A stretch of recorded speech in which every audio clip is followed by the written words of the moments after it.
Well, here it is. And that's a neat little thing. So it's just as I thought. That belt, after sitting on that, fan shaft for like 40 years, that's the old belt. It's all stretched out. I did run this before filming here just to see what it would do, and sure enough, it, struggled a bit. But it definitely picks up good now.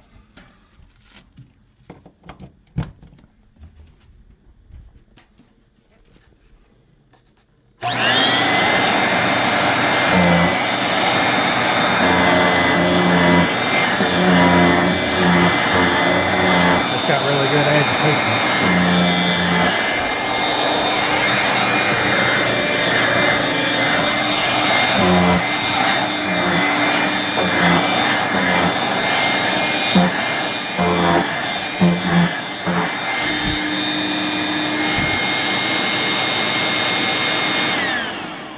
So yeah, I'm really pleased with it.